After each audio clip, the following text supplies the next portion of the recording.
அவங்க ஒத்துட்டு சரி போயிட்டாங்க, என்ன பண்றது? நம்ம வேற பிரிச்சு வச்சாலும் இல்ல பையனோ ஏதோ பண்ணிக்கிறான், இல்ல பொண்ணோ ஏதோ பண்ணிக்குது. அப்ப நம்மளால அந்த குழந்தைங்கள பார்க்க முடியுமா? ஏன்னா இது ஓல்டு வெர்ஷன்ல நம்ம அப்பா அம்மா காலத்துல இருந்தது எல்லாம் மாத்தி இன்னைக்கு நிறைய எஜுகேட்டட் பீப்புள்ஸ் வர்றாங்க. இதெல்லாம் கொஞ்சம் மாறணும். ஜாதி எங்க இருந்து வந்துச்சு சொல்லுங்க? ஜாதி எங்க இருந்து வந்துச்சு? நீ உருவாக்குன ஜாதி தானே. இந்த நாடு திருந்தல. இந்த நாடு இன்னும் மதவாதிகளுக்கு அடிமையாத்த இருக்குது. அது எனக்கு தேவையில்ல, நீங்க போங்கன்னு ஒதுக்கி விட்டுட்டாலும் பரவாயில்ல. அது கொலை பண்றது எவ்வளவு பெரிய பாவம். அது இந்த ஆணவ கொலை மனிதாபிமானத்துக்கு அப்பாற்பட்டது, வன்மையாக கண்டிக்கத்தக்கது. இப்போ ஜாதி விட்டு ஜாதி கல்யாணம் பண்ணிக்கிறாங்க இல்லையா, இது எப்படி பாக்குறீங்க? ஜாதி விட்டு ஜாதி கல்யாணம் பண்ணிக்கினாக்கம்மா, அவங்க ஒத்துட்டு பொண்ணு வீட்லயும் சரி மாப்பிள்ளை வீட்லயும் சரி அவங்க ஒத்துட்டு சரி போயிட்டாங்க, என்ன பண்றது? நம்ம வேற பிரிச்சு வச்சாலும் இல்ல பையனோ ஏதோ பண்ணிக்கிறான், இல்ல பொண்ணோ ஏதோ பண்ணிக்குது. அப்ப நம்மளால அந்த குழந்தைங்கள பார்க்க முடியுமா? பார்க்க முடியாது. அவங்க விருப்பத்துக்கு கல்யாணம் பண்ணி வச்சுட்டு ஏதோ ஒண்ணு பொண்ணு சொல்லி விட்டுட்டாக்கா அது ஒரு 3-4 நாளைக்கு முன்னாடி என்ன நடந்துச்சுன்னா, ஒரு பையன் வேற ஜாதி பொண்ணை லவ் பண்ணான்னு சொல்லி அந்த பையனை வெட்டிட்டாங்க. ஐயோ, இந்த மாதிரி கொலை பண்றவங்களை பத்தி நீங்க என்ன நினைக்கிறீங்க? அது எவ்வளவு பெரிய பாவம். அவங்கள கொலை பண்ணணுமே, அவங்கள கொலை பண்ணணும். இஷ்டப்பட்டு பையனும் பொண்ணும் தானமா போயிட்டாங்க. அது எனக்கு தேவையில்ல, நீங்க போங்கன்னு ஒதுக்கி விட்டுட்டாலும் பரவாயில்ல. அது கொலை பண்றது எவ்வளவு பெரிய பாவம். அது ரொம்ப தப்புமா. அப்படியெல்லாம் செய்யக்கூடாது. இதெல்லாம் எந்த ஊருக்காடுக்கும் என்ன சட்டம் இது? என்ன நியாயம் இது? எனக்கு பிடிக்கலையா இது? இந்த மாதிரி பண்றவங்களுக்கு ஏதாவது சொல்லணும்னா என்னன்னு சொல்லுவீங்க? அவங்க பையன் மாப்பிள்ளை இஷ்டப்பட்டு போயிட்டாங்கப்பா. உனக்கு விருப்பமா இருந்தா அவங்கள சேர்த்து அண்டை பிடிச்சி ஆதரிச்சு அவங்களுக்கு நன்மை செய்யி. உனக்கு விருப்பம் இல்லையா, போஞ்சு போய் எங்க முகத்துல முழிக்காதுன்னு சொல்லி விட்டுடணும். அதுக்காக அந்த பையனை வெட்டிட்டாக்க அங்க அவங்க பையன் பெத்தவங்க, அக்கா தங்கச்சி அண்ணன் தம்பி அவங்க எல்லாம் எவ்வளவு வேதனைப்படுவாங்க, எவ்வளவு துக்கப்படுவாங்க. உனக்கு பொண்ணு வந்துருச்சு, அவங்களுக்கு புள்ள, அது எவ்வளவு பெரிய பாதிப்பு. வெட்டினவங்களுக்கு சரியான தண்டனை கொடுக்கணும், சரியான தண்டனை கொடுக்கணும். அது ரொம்ப தப்பு தான். அது அவங்க இஷ்டம். அவங்க அவங்க லவ் பண்ணி கல்யாணம் பண்ணிக்கினாங்க. இவங்க செஞ்சது தப்பு தான்மா. அந்த கொலை பண்ணது தப்பு, சரியா? அது எல்லாருமே லவ் பண்ணது தப்பு இல்ல. ஜாதி மதெல்லாம் இப்ப பாக்குறது இல்ல. ஒருத்தர் மனசு கொடுத்து லவ் பண்றாங்க, எல்லாம் பண்றாங்க. அதனால இவங்க செஞ்சது அது தப்பான விஷயம். இப்போ ஜாதி எல்லாம் பாக்குறாங்கன்னு நினைக்கிறீங்களா நீங்க? இப்போ ஜாதி எல்லாம் பாத்துன்னு தான்மா இருக்காங்க. ஜாதி இது பண்ணக்கூடாது அப்படின்னு நினைக்கிறாங்க. சில பேர் பரவாயில்லன்னு அதை ஒத்துக்கிறாங்க. சில பேர் சரி நம்மளுக்கு பிடிச்சிருக்கு அப்படின்றாங்க. இந்த மாதிரி கொலை பண்றவங்களுக்கு ஏதாவது சொல்லணும்னா என்னன்னு சொல்லுவீங்க? ஆணவ கொலை பண்றாங்க. ஆணவ கொலை அது ஈகோ மாதிரி செய்யறது. அது தப்பு. அது இப்போ எப்படி கஷ்டப்பட்டு அந்த பிள்ளைய பெத்து வளர்த்து ஆளாக்கி இப்போ அது மாதிரி பண்ணிட்டு இவங்க கொலை பண்ணிட்டு ஈஸியா போயிட்டாங்க. அந்த வீட்டுல எவ்வளவு கஷ்டப்படுவாங்க. இல்ல ஒண்ணு அவங்க வீட்டுல சொல்லி இந்த மாதிரி வேண்டான்னு பிரிச்சு இருக்கலாம், இல்ல எதனோ பண்ணிருக்கலாம். அந்த கொலை செஞ்சது ரொம்ப தப்பு. இது என்னன்னா இப்ப இருக்கிற அடுத்து வர்ற ஜெனரேஷன் கொஞ்சம் மாத்தணும் இதெல்லாம். ஏன்னா இது ஓல்டு வெர்ஷன்ல நம்ம அப்பா அம்மா காலத்துல இருந்தது எல்லாம் மாத்தி இன்னைக்கு நிறைய எஜுகேட்டட் பீப்புள்ஸ் வர்றாங்க. இதெல்லாம் கொஞ்சம் மாறணும். நம்ம நினைச்சாதான் மாறும். ஏன்னா யாரோ ஒருத்தர் மாத்துவாங்க, நம்ம வெயிட் பண்ற காரணம் நம்ம நினைச்சாதான் மாறும். இப்ப இந்த மாதிரி ஆணவ கொலை பண்றவங்களுக்கு ஏதாவது சொல்லணும்னா என்னன்னு சொல்லணும்? நம்ம அவங்களா மாறணும். நம்ம என்ன சொல்ல முடியும்? ஏன்னா நம்ம சிஸ்டமே அப்படி இருக்கும்போது நம்ம சொல்லி நான் தனி மனித ஒருத்தர் சொல்றதுனால எதுவும் மாற போறது இல்லையே. அவங்களாம் மாத்திக்க வேண்டியதுதான், வேற வழி இல்லை. ஏன்னா இதுவும் கடந்து இனி வர்ற ஜெனரேஷன் அப்படி மாத்தினா மட்டும்தான் இது மாறும். இல்லன்னா முடியாது, வாய்ப்பு. இன்னுமே ஜாதி இருக்கு, ஜாதி பாக்குறாங்க, பாத்துதான் இருக்காங்க. பாக்குறதுனாலதான் இந்த ஆணவ கொலை வருது. என்னென்ன விஷயத்தெல்லாம் ஜாதி பாக்குறாங்க? எல்லாத்துலயுமே பாக்குறாங்க.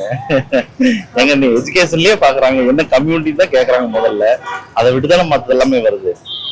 ஓகேவா? சோ அதுவும் மாறணும், சிஸ்டம் மாறணும்.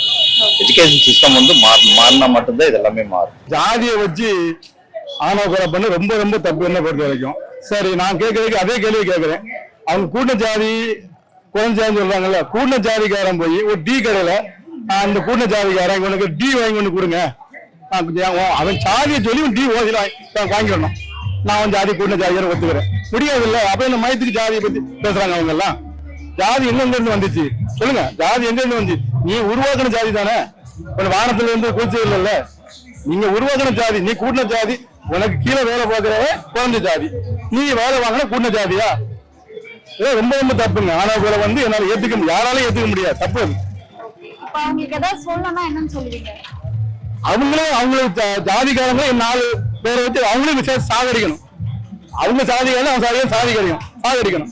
ஏன்னா நான் கூட்ட ஜாதிக்காரன் சொல்றேன்ல, அவனே சாகடிச்சுட்டான்னா பிரச்சனை ஓஞ்சி போகும்.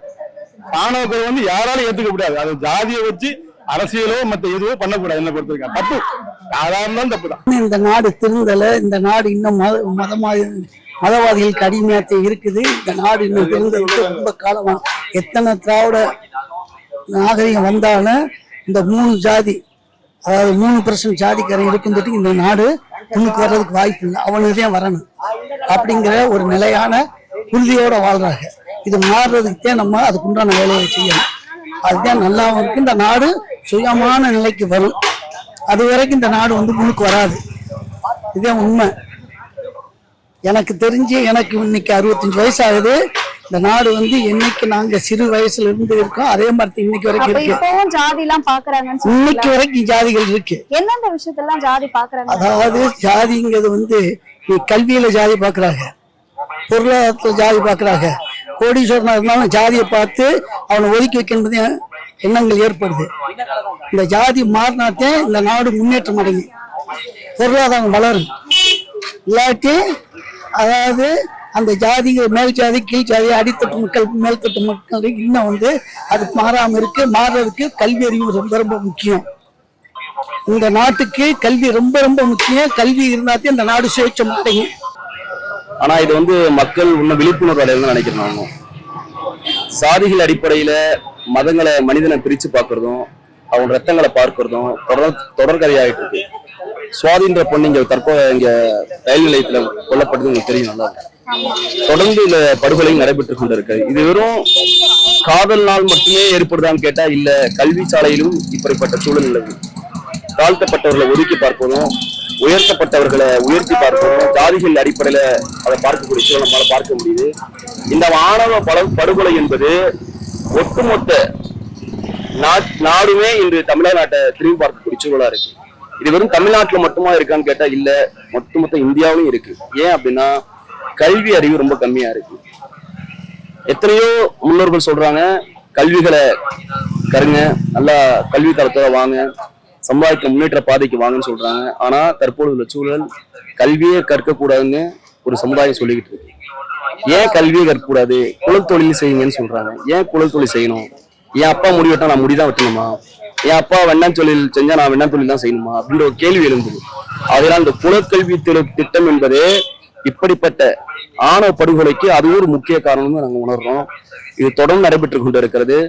இப்போ நடைபெற்று கொண்டிருக்கிற ஆணவ படுகொலை என்பது பெற்றோர்களும் கைது செய்யணும்னு வலியுறுத்துறாங்க. ஆமா, பெற்றோர்களும் கைது செய்யணும், அவங்க தான் இதுக்கு மூல காரணம்னு சொல்றாங்க. ஆகையினால் ஜாதிகளை வேற்றுமைப்படுத்தி அதை ஒதுக்கிட்டு அனைவரும் மனித நேயத்தில் வாழ்ந்தா இந்த தேசம் இன்னும் சுபிட்சமா இருக்கும். இந்த நாடு இன்னும் முன்னேற்ற பாதைக்கு போகும். நம்ம சொல்லக்கூடிய செய்தி என்னன்னு கேட்டீங்கன்னா கல்வியை கற்கணும். மக்கள் கல்வியை கற்றால் மட்டும் போதாது, பிறருக்கு கற்றும் கொடுக்கணும். அதுக்குதான் அரசாங்கம் சொல்லுது உங்க இல்லம் தேடி கல்வி, உங்க இல்லங்களே தேடி நாங்க கல்வி கொடுக்குறோம்னு சொல்றாங்க. ஆனா அதையும் மக்கள் பொருட்படுத்துறது இல்லை.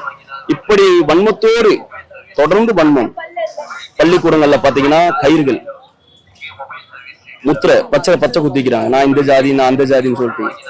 இப்ப கூட கல்வி நிலையங்கள்ல அரசாங்கம் கொண்டு வந்திருக்கு சமத்துவ கல்வி, மதத்தின் அடிப்படையில் ஜாதியின் அடிப்படையில் பிரிக்க கூடாதுன்னு சொல்றாங்க. ஆனா அதையும் எதிர்த்து அதை அந்த வாசகங்களை அடிக்கக்கூடிய சூழல் நம்மளால பார்க்க முடியும். ஆகையினால் மக்கள் எல்லோரும் விழிப்புணர்வா இருக்கணும். ஜாதி மதம் என்பது நம்ம போட்டிருக்க சட்டம் மாதிரி. இந்த சட்டை பிடிச்சா போடலாம், நான் வேற சட்டை கழட்டி போட்டு போயிடலாம். ஆனா மனிதநேயம் மட்டும்தான் இந்த தேசத்தில் உயிரோட்டமாக இருக்கும். அதனால எல்லாரும் மனிதநேயத்தை நேசிக்கணும். இந்த ஆணவ கொலை மனிதாபிமானத்துக்கு அப்பாற்பட்டது, வன்மையாக கண்டிக்கத்தக்கது. ஒரு ஆணும் பெண்ணும் வந்து இளமையிலே காதல் கொள்வது என்பது ஆண்டாண்டு காலமாய் கல் தோன்றி மண் தோன்றா காலம் முதல் இந்த காதல் உலகத்தில் இருந்து கொண்டே இருக்கின்றது. மனிதனாய் பிறந்த ஒவ்வொருவருக்கும் ஒரு பெண்ணை பார்த்தால் கண்டிப்பாக காதல் வரும். தந்தையிடம் காதல் இருக்கும், அன்னையிடம் காதல் இருக்கும், கூட பிறந்த உறவுகளுடன் காதல். அன்பு என்பது இயல்பானது. அந்த அன்பை செலுத்துவதற்காகவே ஒருத்தனை வெட்டி கொலை செய்கிறார்கள் என்றால் மிக கண்டிக்கத்தக்கது.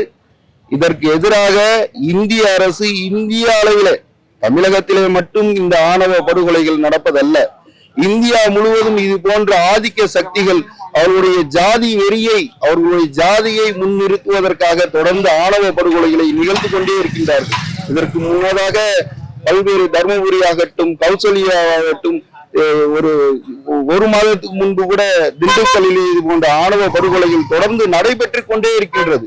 தமிழக முதலமைச்சர் உடனே தமிழக சட்டமன்றத்தை கூட்டி இந்த ஆணவ படுகொலைக்கு எதிராக சிறப்பு சட்டத்தை தமிழ்நாட்டிலே நடைமுறைப்படுத்த வேண்டும் என்பதை தெளிவாக தெரிவித்துக் கொள்கின்றேன்.